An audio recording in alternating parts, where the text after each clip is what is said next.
दोस्तों, आपका हमारे चैनल में स्वागत है। कल हम पढ़े थे पुष्पों में लैंगिक प्रजनन, थोड़ा उसके बारे में पढ़ लिए थे। आज आगे पढ़ेंगे। आज पढ़ेंगे पुष्पों में निषेचन कैसे होता है।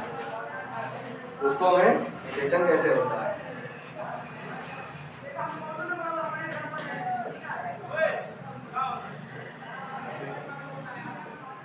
ठीक।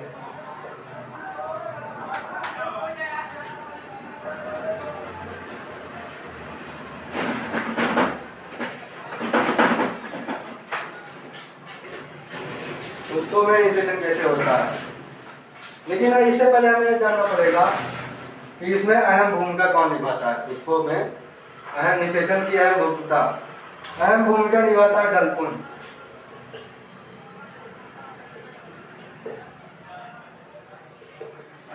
अब सब लोग सोचेंगे दलपुंज कैसे निभाता है, ये तो कलरफुल होता है यानी रंगीन होता है। इसका काम एक और होता है, ये सुगंधित भी होता है। क्या होता है? सुगंधित।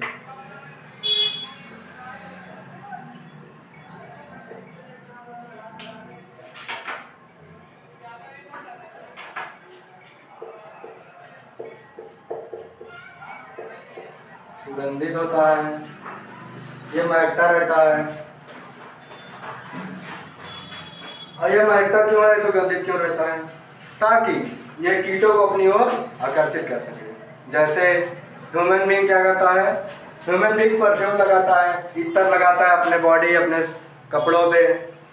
क्यों लगाता है? क्योंकि वो उसके बॉडी से स्मेल आए, वो थोड़ा उसका इंप्रेशन अच्छा रहे और दूसरों को उसके प्रति आकर्षित जल्दी हो जाए।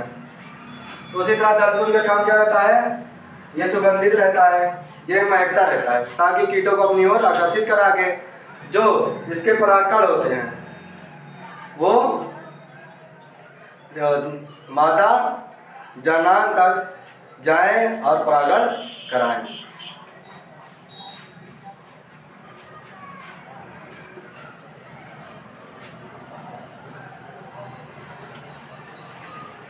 और आगे इसके बाद हम पढ़ेंगे पुंकेसर।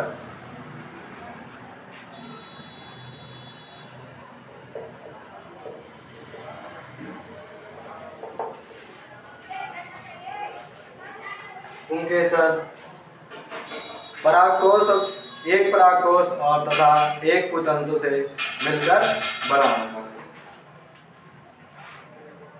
यहाँ एक परागकोश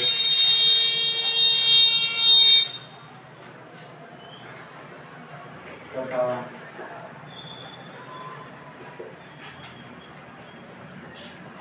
एक पुतंतु से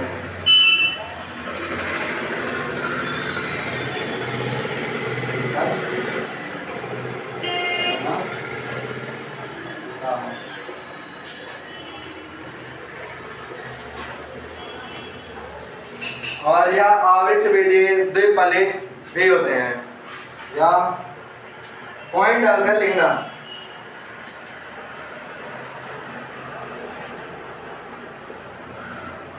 या आवृत बीजी द्विफलित होते हैं।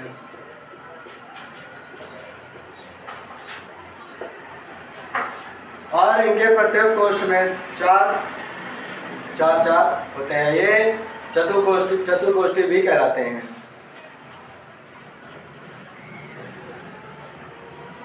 नहीं, ये द्विकोष्ठी भी कहलाते हैं। चतुर्कोश में तो बीज के जब लघु बीजाणुधानी में जब अर्धसूत्रीय विभाजन होता हुआ चार भागों में विभाजित, चार भागों के एक भाग जब सब में विभाजित होता है तो सब में दो पालियां होती हैं। ये सिर्फ द्विकोष्ठी होता है।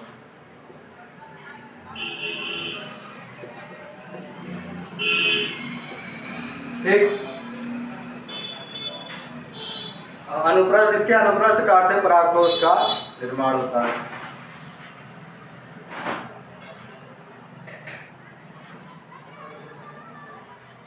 लाइक और सब्सक्राइब करना और कमेंट में यार जरूर बताना कि आपको कैसा लगा। धन्यवाद। तीसरा पॉइंट, और इसमें लघु बीजाणु धानी होते हैं। 4 लघु बीजाणु धानी होते हैं।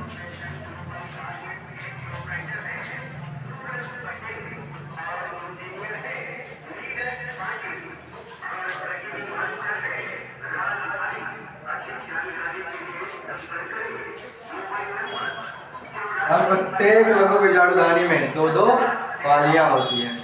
ठीक,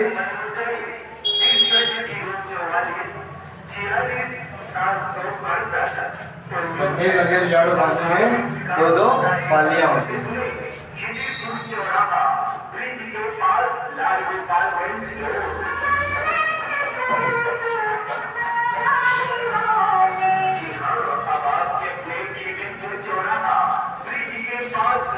और यह आगे विकसित होकर परागपुट्टी का निर्माण करती है। यही जो हमारे है, यही परागपुट्टी का भी निर्माण ही करती है। यही परागपुट्टी का निर्माण करती है। और आगे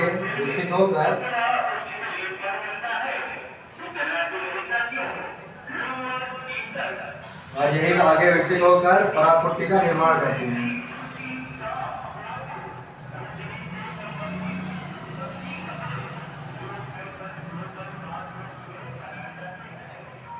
परागपुट्टी का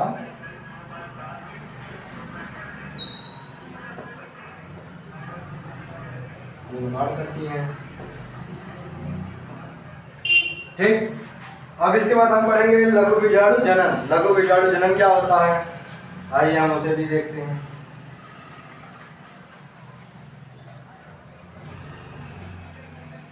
ये समझ में आया आप सभी को?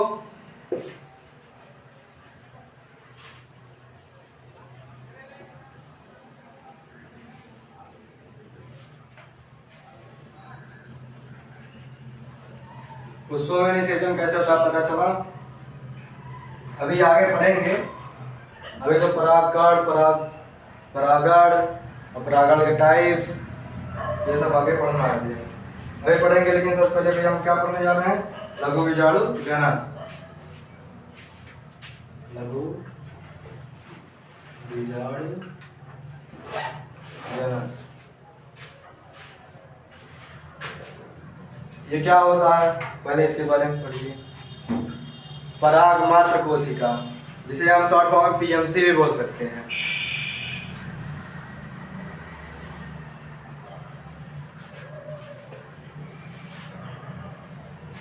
पराग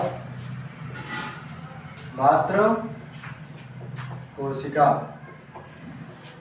ये शॉर्ट फॉर्म में हम पीएमसी, ये शॉर्ट फॉर्म में हम पीएमसी भी बोल सकते हैं। पराग मात्र कोशिका से अर्धसूत्री विभाजन करके, ये अर्धसूत्री विभाजन करता है। क्या करता है? अर्धसूत्री विभाजन करता है।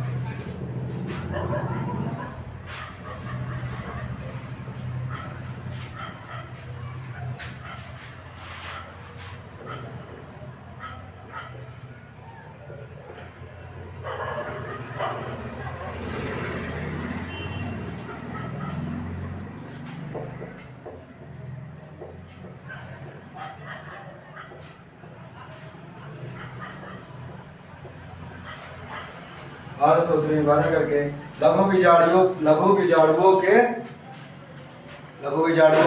निर्माण करने की प्रक्रिया क्या बोलेंगे? लघु बीजाणु जनन। लघु बीजाणुओं के निर्माण करने की प्रक्रिया क्या बोलेंगे? लघु बीजाणु जनन।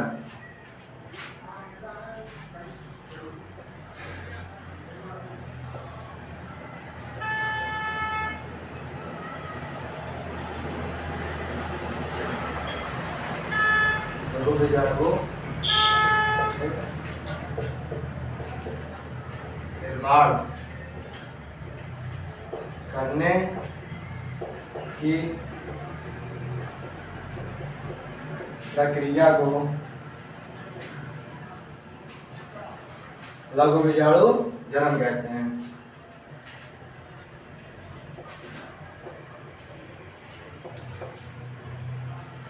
लघु बीजाणु जनन कहते हैं।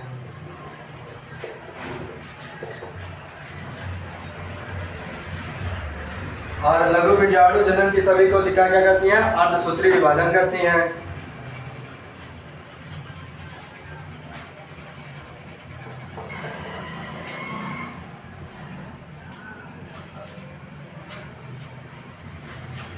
लघु बीजाणु की सभी कोशिकाएं अर्धसूत्री विभाजन से होकर गुजरती हैं या लघु अर्धसूत्री विभाजन करती हैं। कुछ भी कह सको।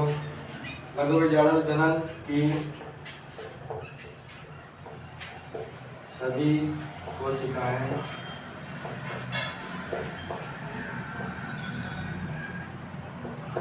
अर्धसूत्री विभाजन से होकर गुजरती हैं।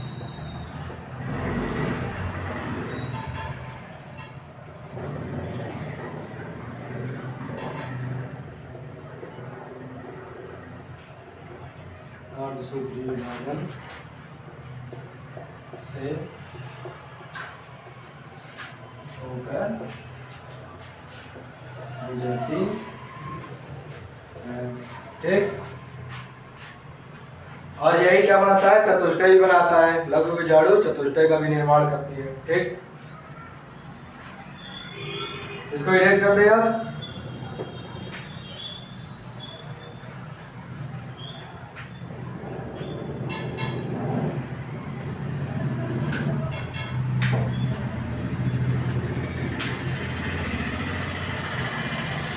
लघु बीजाणु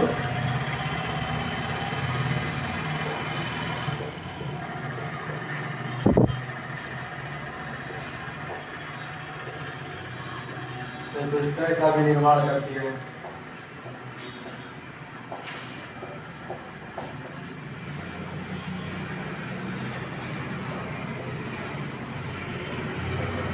लघु बीजाणु चतुष्टय का निर्माण करती है।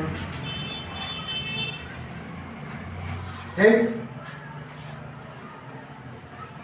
अगला पॉइंट, सभी लघु बीजाणु मात्र कोशिका भी होती है या सभी लघु बीजाणु मात्र कोशिका भी होती है।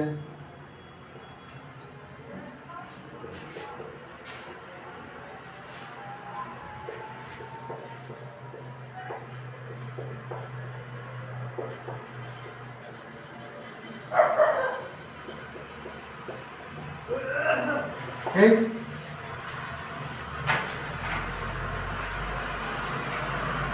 सभी लघु बीजाणु क्या होती हैं? मात्र कोशिका भी होती हैं।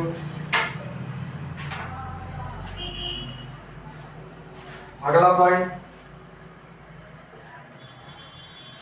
ये एक दूसरे से पृथक होकर किसका निर्माण करेंगी?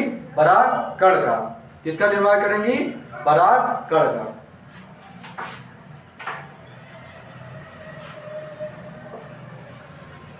लघु बीजाणु एक दूसरे से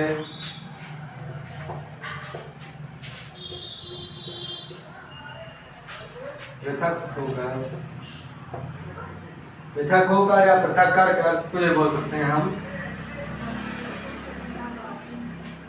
पृथक होकर परागकण का निर्माण करती हैं।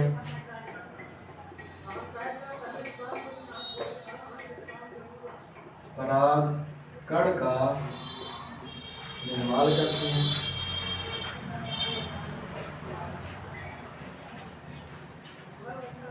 परागकण का निर्माण करती हैं। ठीक। अभी लघु बीजाणु जनन समझ में आया। अब इसके बाद हम क्या पढ़ेंगे? परागकण।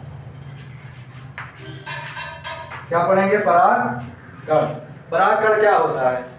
आइए इसके बारे में जानते हैं।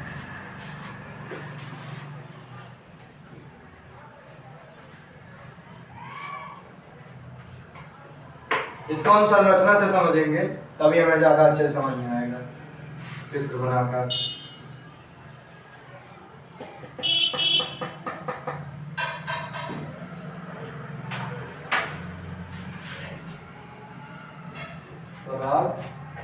कण,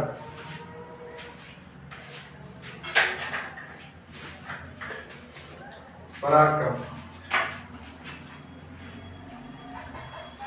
परागकण क्या होता है?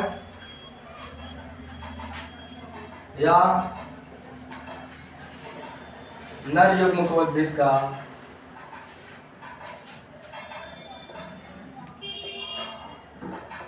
नर युग्मकोद्भिद का सबसे पहली कोशिका होती है।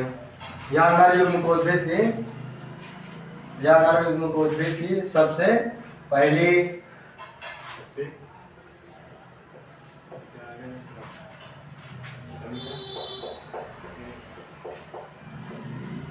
कोशिका होती है। आइए हम सबसे पहले इसकी संरचना देखते हैं। इसकी संरचना कैसी होती है?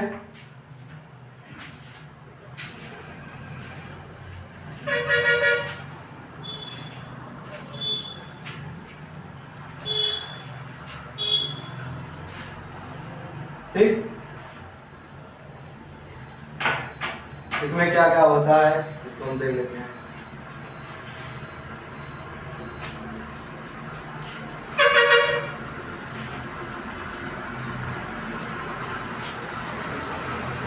ये हमारा क्या है? वामाचोल।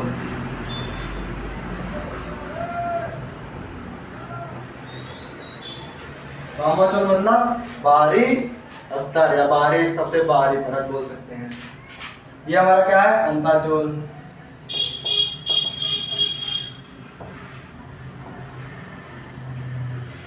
ये हमारा क्या है? केंद्रक है। क्या है? केंद्रक। ठीक, ये हमारा केंद्रक है। ये आगुड़िक है। ये क्या है? आगुड़िक। ये हमारा क्या है? जनन क्षेत्र है। क्या है ये? जनन क्षेत्र।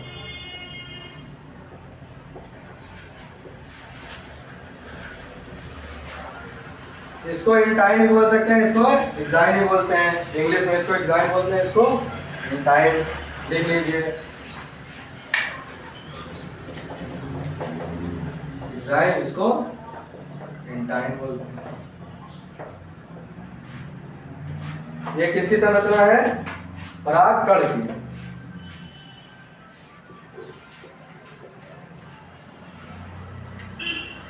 ये परागकण की संरचना है। अब हम किसके बारे में पढ़ेंगे? इसके अंदर के बारे में पढ़ेंगे, और इसके बारे में हम अगली क्लास में पढ़ेंगे। लाइक और सब्सक्राइब करना, कमेंट में यहाँ जरूर बताना कि आपको कैसा लगा। धन्यवाद।